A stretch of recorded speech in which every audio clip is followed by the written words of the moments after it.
Good afternoon, everyone, and welcome to our PTV Talks session today. Today, our colleague Laurence Chittock from PTV UK will be presenting the Charge EV project. He will discuss the involvement of PTV and how the team built and developed a set of scenario-based transport models to represent the travel patterns of future EVs and their associated requirements for public charging. Just a couple of items before we get started. At the end of the session, we will have a Q&A led by Jungsun Wan. You can enter your questions in the questions box anytime throughout the presentation, and we will answer as many as possible during the live Q&A. You will receive a follow-up email where you will have access to the recording and presentations after we have concluded the session today. If you are interested, please join one of our next web-based training courses. Next month, we will have PTV Vissim Reviewers course on May 4th and 5th. And then on May 18th, we will have the PTV Vissim Roundabout course. And on May 19th, we will have the PTV Vissim Advanced RBC course. You will find more information about these trainings, pricing, and registration at ptvgroup.com under the Events and Trainings tab. We are in the works of coordinating future PTV talks, so please stay tuned to see what we have coming up. All right, I will hand it over to Laurence now. Good afternoon here from the UK, and good morning to those in the US. It's a pleasure to be invited to talk in this PTV Talks session. And as Liz was saying, I will give an overview of the Charge project that we've been working on here in the UK, which is looking at electric vehicles and the charging infrastructure requirements.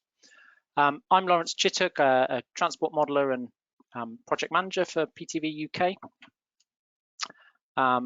And I will tell you a little bit about the project if I kick off now. So here's a little bit of the order that we'll run through in this webinar.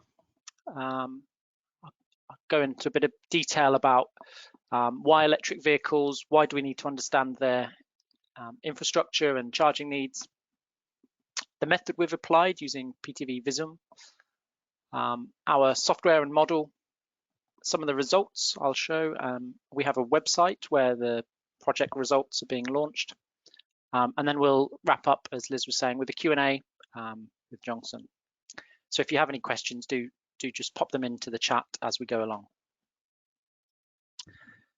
So a bit of background, why are we doing this? EVs are sort of capturing the political zeitgeist at the minute. Big news, COP, the climate conference is coming to the UK later in the year. And there's a lot of focus on reducing carbon emissions, getting to net zero. And EVs are seen as a big way of delivering that in the transport sector. Here in the UK, transport accounts for the biggest proportion of CO2 in our economy. So there's a lot of work to do. And one thing we can do, the energy sector, producing electricity and our power needs used to be the biggest carbon emitting source, but over the last 10 years, it's really come down thanks to wind farms, a bit of solar panel, although we tend to have quite grey skies over here in the UK.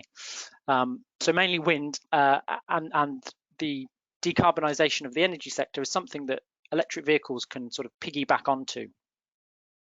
So the idea is that transport really can decarbonise as the electricity sector also decarbonises. So you may have seen news here from the UK that we've banned the sale of new petrol and diesel cars from 2030. That's been brought into law in the last year. And I know there have been similar statutes or laws in California and other countries around the world. And I think we'll see this continue elsewhere. So 2030, 2035, expect to see these sort of bans on the sale of new vehicles.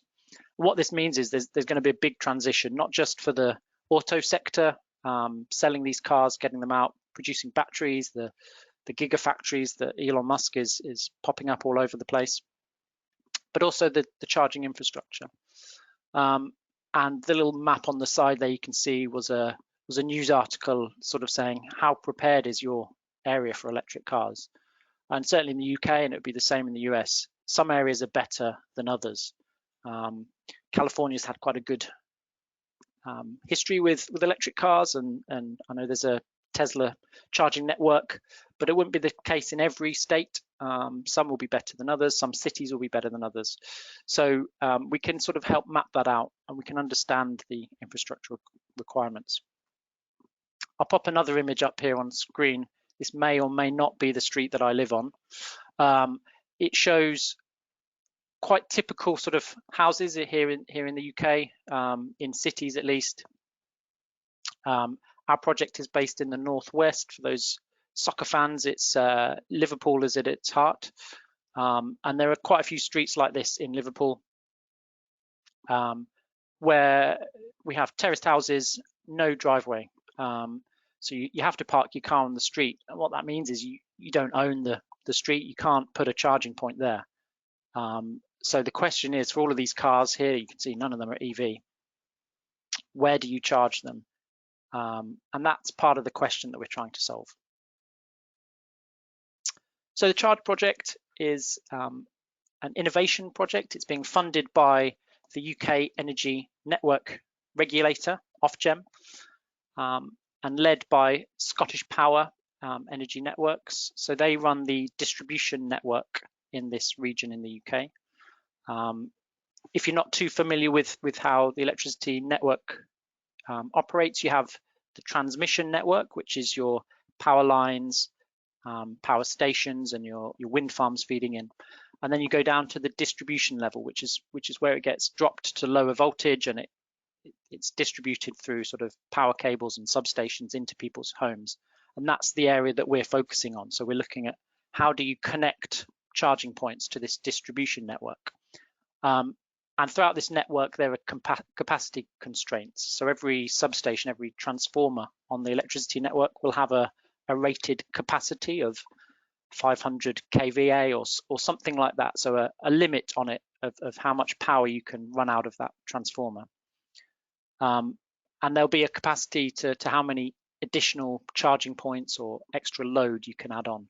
So knowing where those points are, understanding where the demand is going to come from, is crucial to sort of mapping out that network and helping, in this case, our client develop a plan for how they build out their network into the future. So the project has 3 parts. There are 3 partners along with Scottish Power. There's ourselves, Smart Grid Solutions, who are a sort of a smart grid energy consultant, and then EA Technology, who are also an energy sector consultant. So we're developing trials.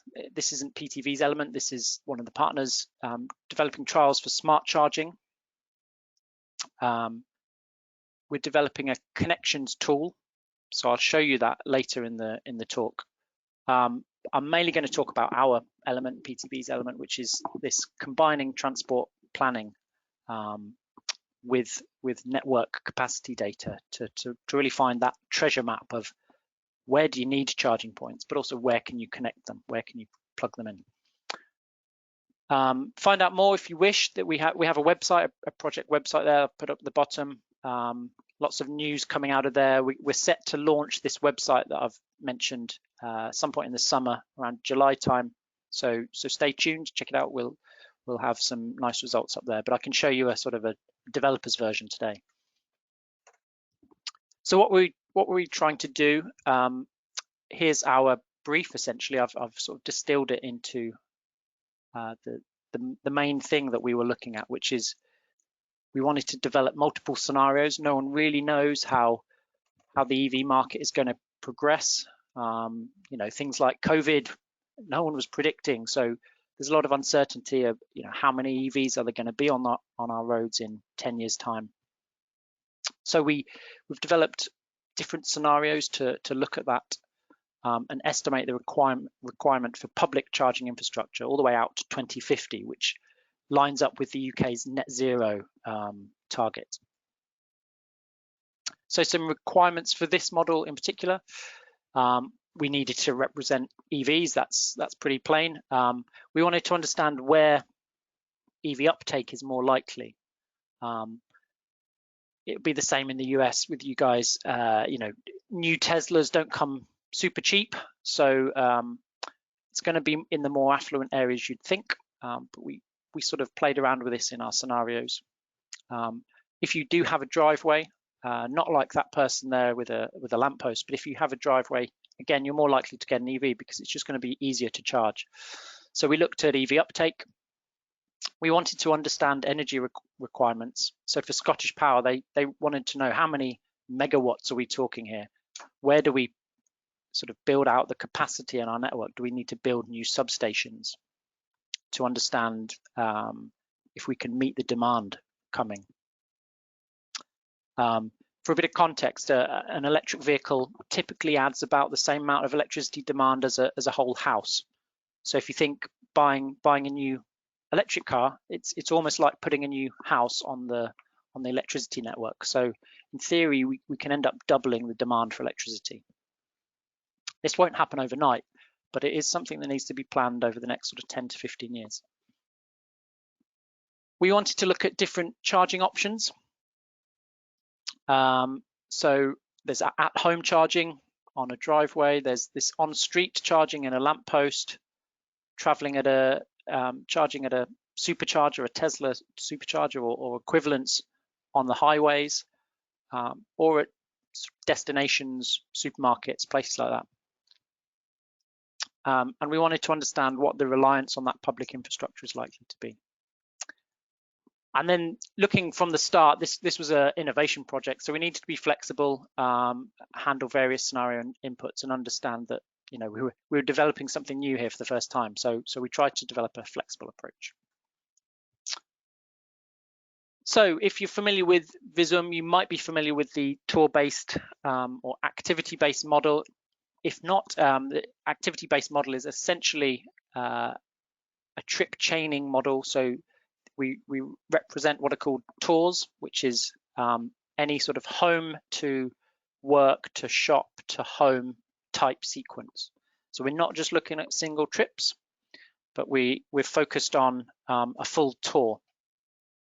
The reason we've done that in this project is to really understand charging options and also distances driven over a longer period. We don't just want to look at do you need to charge on the way from home to work? If that's only a 10-mile journey, the answer is no. But obviously, if you're doing that home to work 5 times a week, you're also going to the shops, maybe you're visiting friends or going to a tourist destination at the weekend or something, then that mileage builds up and your requirement for charging is based on that build up over the week. With an EV, you can charge it quite often, a bit like you would with a mobile phone. But also you don't need to charge it every day.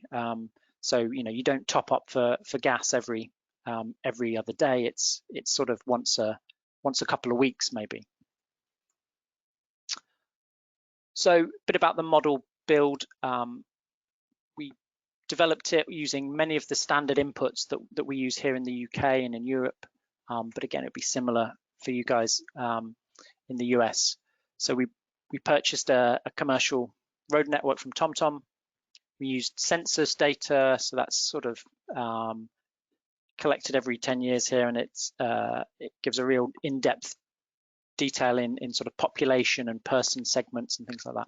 And we used a national travel survey, so that's a really detailed survey in asking people how they travel, how often do they use their car, where are they going, and how far are they driving. As I mentioned, it's an activity-based or tour-based demand model in Vissim, and we calibrated this model in a relatively standard way. So this bit wasn't the innovation part as such. We used some mobile phone data to understand trip patterns and some traffic count data, and also a sort of a local survey. So once we had our base model, this was where the research came in really, and we were developing new add-ons to Vissim and exploring new things with the EV modeling. So I'll run you through this process. I don't know if you can see it fully on screen, but I'll sort of go through it briefly. So we had our base model. Again, as you would with most sort of traditional models, we applied some standard forecasts to that. So population-based forecasts. What's it looking like in 2025, 2030, and all the way out. We went to 2050.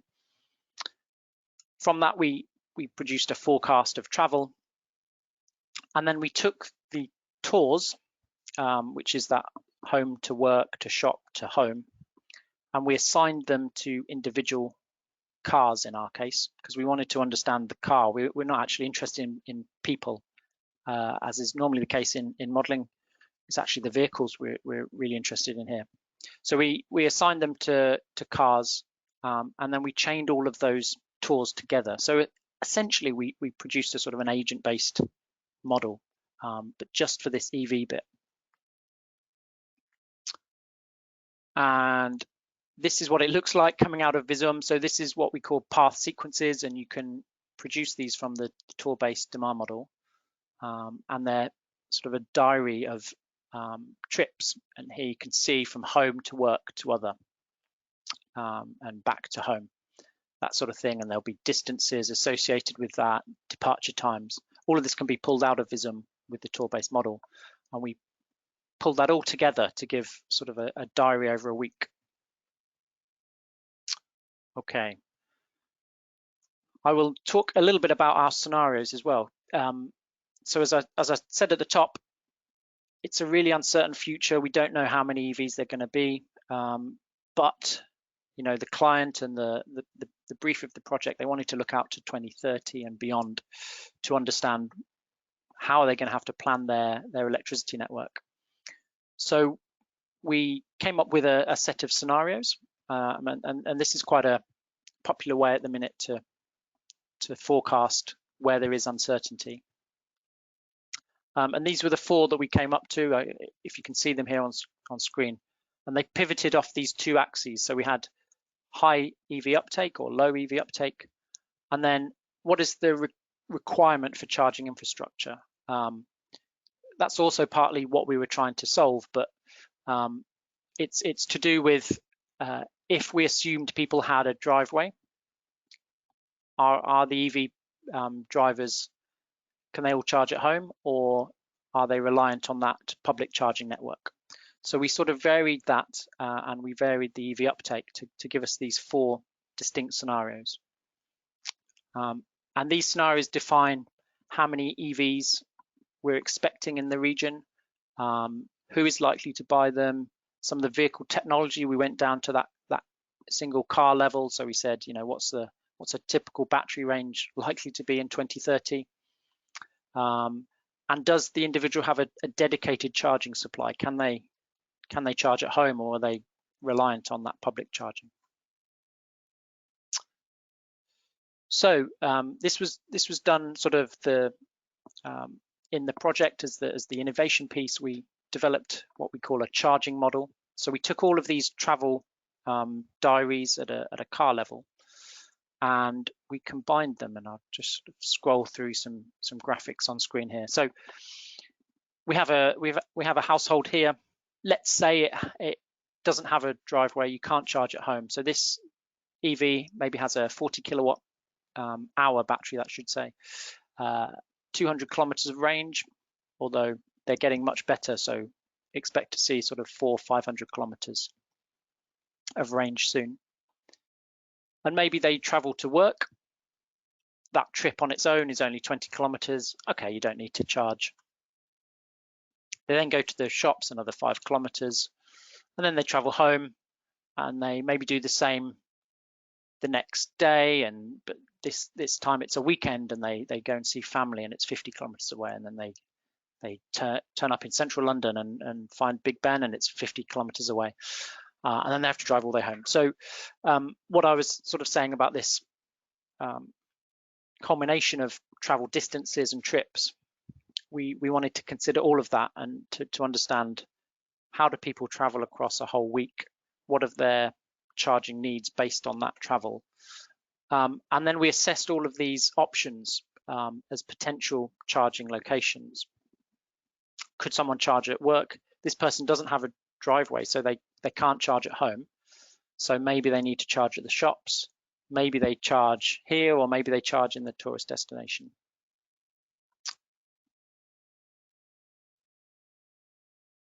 So here's some of the results. Again, it's quite high level to show you here on a slide, but we looked at different segments. So we segmented our population into people that had that ability to charge at home or didn't. So in this case, someone that has a private home charger, they're going to do most of their charging. Here in blue is residential or home. So they're going to do most of their charging at home. Occasionally they'll go and charge if they've traveled a long way from home, and they might use sort of rapid on the highways. For someone without that home charger, it's going to be very different. They obviously cannot charge at home, so they're reliant on this rapid or public charging. So this is what the transport model has given us, really, and it's been key to understanding the requirements for infrastructure. So where are EVs likely to be driven? And you can see here we've got an image of Vissim on screen showing a traffic assignment. So some of those demand patterns of people moving from here to here. Where are those EVs likely to travel? How far are they traveling, and how much energy are they consuming? When and where might they require charging? And also we looked at how long people typically park for. So when you go home, you typically park for 10 or 12 hours overnight. But in certain places, it might only be a couple of hours. So we looked at that to sort of understand the type of charging that might be appropriate. Okay, I might skip over this because I can show you live. So all of this transport data, we have pushed it to a website, and it's being developed by one of the project partners. And this website will be made available to members of the public, but sort of principally the regional authorities, the cities, and the charge point installers, to understand where demand for charging exists and also where they can connect. So this website's called Connect More. So if I say that again, that's the name of the website. Before I get to that demo, I'll just show you how we're starting to use the transport data. So, little example here from a town in our region called Warrington. It's a sort of a medium-sized town. I think it's got a population of about 100,000 or so. So within every zone, you can probably just see. So we did this at quite a small zone area size. Within every zone, you have a number of car trips arriving. Because we've modeled all of the EVs in there, we know, or we can estimate how many car trips are going to be electric in 2025 or 2030. And then also we know where they're coming from. So are they coming from a house with a driveway, or are they coming from a terraced street perhaps? So using that information, we tallied up and came up with an estimate of energy demand and also number of charging sessions for every location throughout the model, every zone. It's represented in these bars here. It doesn't matter too much about the scale at this point. We've also mapped, and you can look at, here's some current infrastructure. So in Warrington at the minute, there are a couple of charging sites with 7 kilowatt chargers. A little bit about the numbers here in this particular scenario. So in 2025, we're estimating about 10% of all cars will be EV, which equates to about 100. So every day, we're thinking about 100 EVs will arrive into Warrington and have a daily kilowatt hour sort of energy demand in that sort of region. It might not mean much to you, but to the electricity network operators, this is sort of, okay, this we're going to have to build our network out to cope with it. The other thing we can look at is that time of day. When are people arriving? When are they going to want to charge? And how long are they staying there? So the big question is there enough capacity to enable, to allow for this electricity demand? I will skip through this. Again, similar sort of thing in different town here. Okay, let me go to this website. Here we go. So this is the project website. And I knew this would happen. This was the problem with going live. Yeah. 1 second, everyone. I'm just going to reconnect. Can you still hear and see okay, Liz and everyone? No problem. Yes, we can. Great. It's the thing with these online webinars, you're talking to a silent sort of audience. You're never quite sure if everyone just can't see anything. I have done that once or twice where you forget to share screen or something at the start. Okay, here we go. So I'll zoom out quite a bit to give you a bit of context. He says, relying on his internet connection. There we go. There's the UK. Grey and beautiful land that we live in here. The network area we're interested in here is in this sort of northwest of England and also bits of Wales. So it's we have quite a lot of urban areas with Liverpool and bits of near Manchester and around here in England, and then also quite large rural areas in Wales. So that's the area. And the website's been developed with these two key layers. So the charging demand that comes from PTV transport model, and then this electricity capacity network data that one of the other partners has produced for the project. So let me just pop somewhere in so we can go and maybe even go to Warrington that we were looking at earlier. So there's Warrington. We've developed it so you can have a look at different types of infrastructure if you're concerned with public destination or maybe the sort of the residential street lamp type chargers. The en route, this is a development version of the website. We also have the en route or the sort of rapid charging is coming, so that'll be coming soon. Let me stick this one on. Here are some of the scenarios we've got, so you can look at different types of uptake rates, different years, all the way up to 2050. If I just stick this on for now.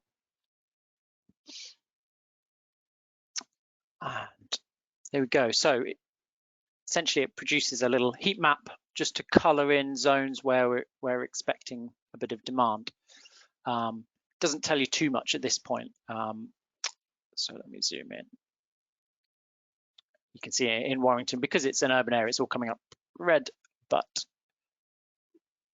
the real detail is in what we've put in this sidebar here. So if you click on a zone, and this is the sort of center of Warrington, and there's the main train station there, there's an estimate on the split of public charging and what's the energy demand there.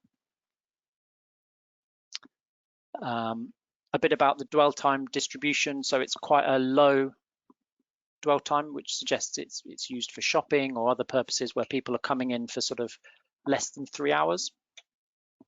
So again, that might be a consideration in what sort of charging points you're putting in.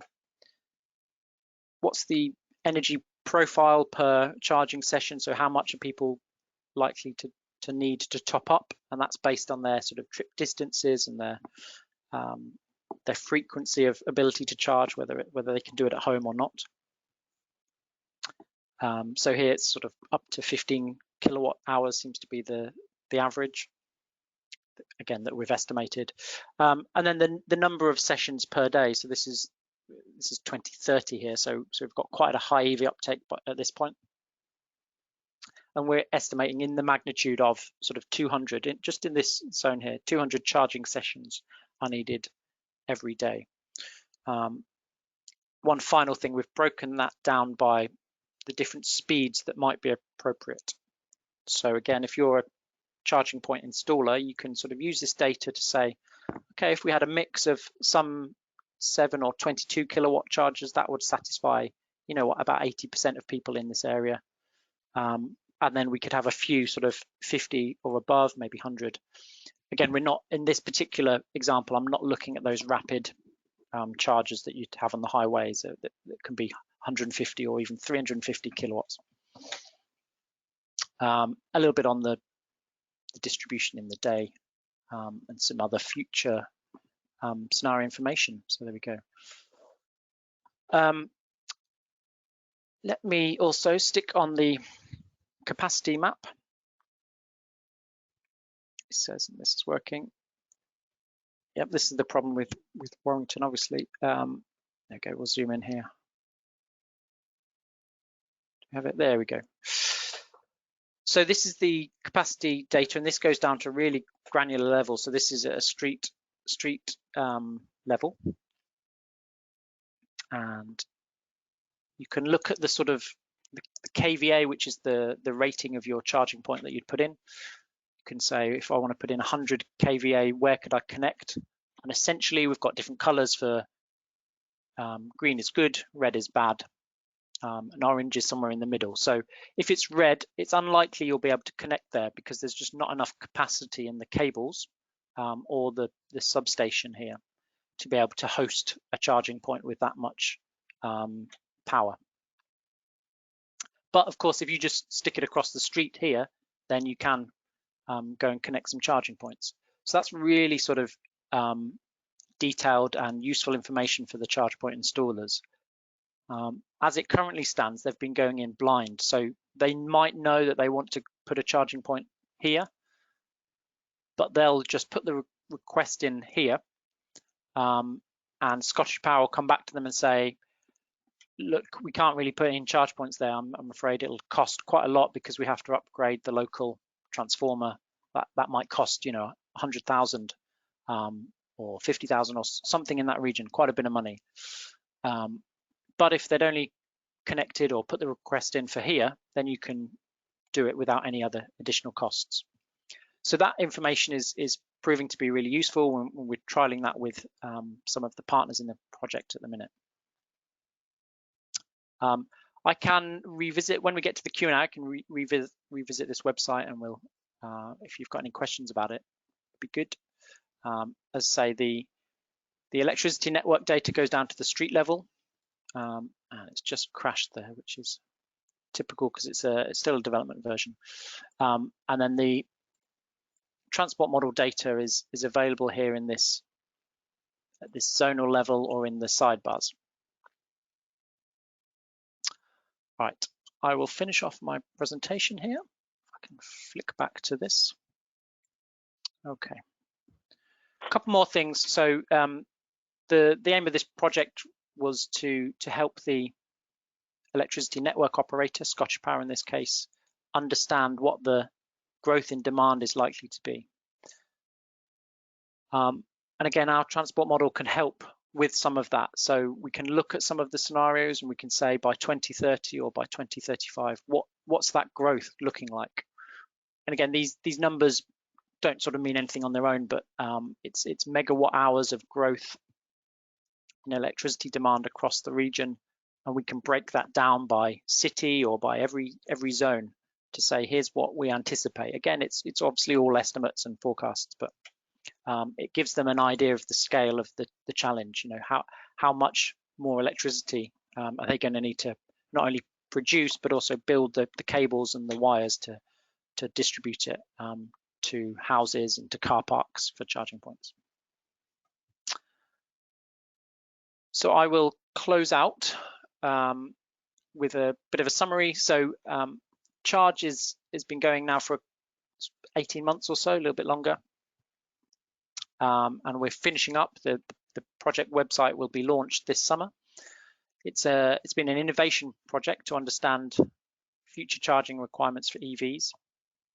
We've developed a method to assess the charging demand in Vissim, and we're producing sort of materials and a blueprint so that this can be repeated in other areas. And I'm keen to hear what you guys think, if you think it could be adapted for your region, and how we could help you with that. There's a lot of depth of detail in our model, and that's being used by our client to plan their electricity network. The client and all the stakeholders we've talked to have been happy with the delivery, which is always good to hear. It's something new for them. So if you work in the electricity sector, you don't tend to work with people in the transport sector, and vice versa. So it's been a new sort of adventure, and you know, they've been very impressed with Vissim and with the work that we've done. So a couple of next steps that we're working on at the minute. As I said, there's a website to be launched, and also there's lots of sharing to come on our approach, our method and findings, so that it could be repeated in other regions. And that's me. So I'll pass over to Jong-sung to host the Q&A session, and keen to hear what you think. Thanks very much, everyone. All right. Thank you, Laurence. So thanks for the great presentation. And always, like, you know, there's supposed to be a technical difficulties, like, you know, when that, you know, live demonstration is happening, right? You know, you cannot miss that.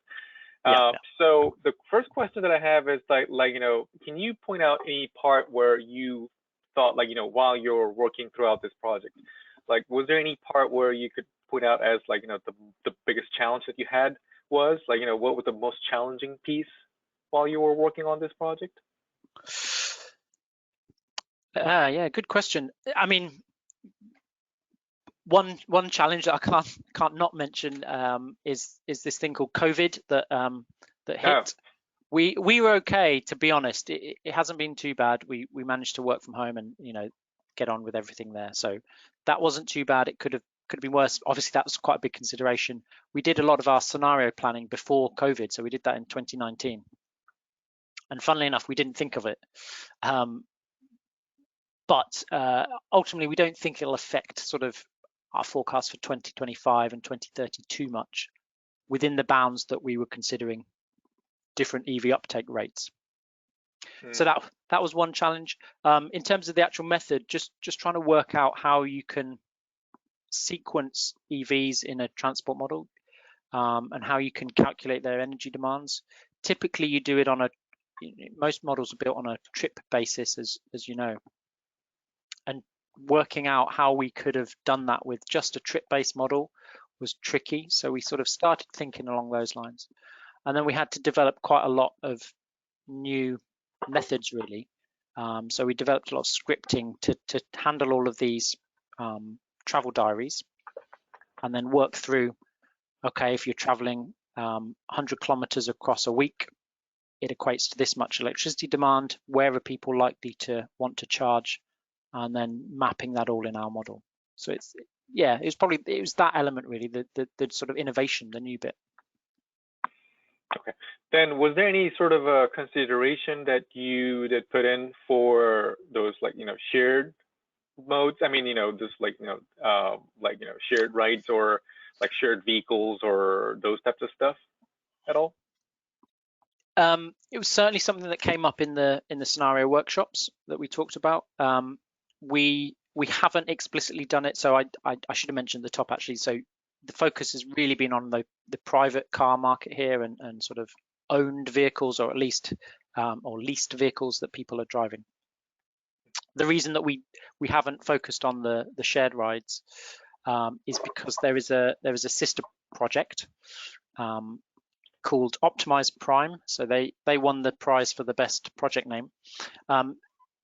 It's also Ofgem funded, and that's been running in sort of parallel to us. They're looking at fleets, so they're working with Uber in London, Royal Mail, and British Gas. So looking at different fleet operations and working out charging requirements for them.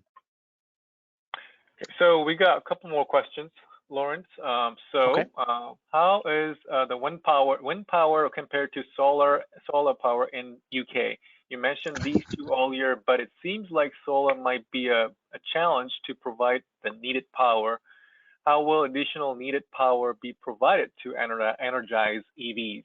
Is the goal to reach zero emission by 2050 realistic? Well, so yeah, I mentioned solar and wind as the two principal sources of renewable. We also have some tidal power you can get. And nuclear is still sort of considered semi-renewable, as long as you don't let it slip out. So yeah, we're focusing quite a lot in the UK on wind power over solar, although there are some solar farms, and certainly at a household level, people are putting solar panels on their roofs of their houses. So each EV might be charged at home by a solar panel, but then in public it'll be run off the main grid, which will probably come from wind power. So what's the future of that looking like? I think we're mainly going wind. There's going to be a big growth in electricity demand, not just because of EVs, but also we're going to have to transition how we power our homes. At the minute, a lot of the heating in the UK is gas-fired, and to get to zero emissions, we're going to have to transfer that to electricity, so that adds more demand. So yeah, it's going to be a challenge. Part of the challenge as well is that you cannot turn on or off the wind. It blows when it wants to. So one thing that we're looking at on the project is what's called smart charging, which is essentially that flexible charging or service, a bit like a smart meter, making use of electricity when it's cheapest, which is when the wind is blowing, essentially. So in the middle of the night, perhaps, when people are not using their TVs, their lights, their cookers, but they could be charging their car. So if you arrive home at 6 o'clock in the evening, plug in your car, maybe the best thing for the electricity network is that it does not pull any juice out of the network. Maybe it waits until 3 o'clock in the morning and then charges up, because it knows you're not going to leave home until 7 o'clock the next morning. So that sort of flexible service is something that's being looked at and will become more important as we sort of accelerate towards net zero and more EVs.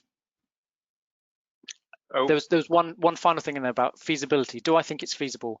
It's certainly going to be challenging, but you know, I think the quicker that we do this, the less challenging it will be, if that makes sense. So, you know, we've wasted already quite a lot of time over the last 10 years, even if over the last 30 years, knowing that this problem is creeping up on us, that we're going to have to decarbonize. So yeah, the quicker that we can do it, and this project is all about accelerating the rollout of infrastructure. All right, thank you, Laurence. So there are a couple more questions, if you don't mind. So one question here is like, I'm curious if there is a way to adapt the modeling a step further to focus on specific sectors such as freight, regional and or local / last mile. Yeah, absolutely. It's not directly related to this project. The focus was on that sort of private car and public charging requirement, but certainly it's something that we're looking at within PTV is how do you plan operations for fleets. So you might be aware that we have quite a few tools on the logistics or fleet operations side. So planning out where trucks travel from, how they fulfill all their deliveries and orders. And we're looking at adapting those for electric vehicles. So, you know, what do you do if your route trip is 500 miles and you've only got a 300-mile electric truck? You know, how do you do that? Do you have to stop for charging, and how do you optimize that? So yeah, we're looking at that. We do have some tools for optimizing buses, which is similar, e-buses. So yeah, watch this space, and some tools hopefully from PTV will come out in that space. All right. So next question is, how do installation and operating costs compare between level 2 and level 3 charging stations, including typical required electrical facility upgrades? There's quite a few components to that question. So it depends is really the main answer, unfortunately. Level 2, it's a lot cheaper. So that's your 22 kilowatt. Level 3 is 50 kilowatt all the way up maybe to sort of 3-phase up to 350. It depends if you need to build in that network upgrade. Do you need to put in a new substation, a secondary substation or something like that? And that really brings in the cost. So a secondary substation can cost in the region of a couple of £100,000. But installing the actual points, I think the sort of going price at the minute is about 10,000 for a rapid charger. And there's obviously savings on scale, and if you do that, some of the smaller points are only a couple of thousand, even a couple of £100. So hopefully that gives you an idea. the big cost to avoid is needing to put in that substation when you request. And what happens in the UK is if you want to put in 10 charging points into a car park, if that triggers a new substation, you're the one that's asked to pay, which seems a bit unfair, but that's the system that we have. So if you knew that you could put them in the car park down the street for free, then you go and do that. All right, we're gonna go with 2 more questions, if that's okay with you, Laurence, and then we're gonna wrap up the session. Is that okay? Yeah, fine. All right, cool. So next question is any adjustment made to EV penetration by regions with different demographic features? Yes. Yeah. Let's go back. So I somewhat skipped over that slightly. Here we go. Right at the top here. There are a few things we considered in our modelling, but the main factors were, well, I'll start with car ownership.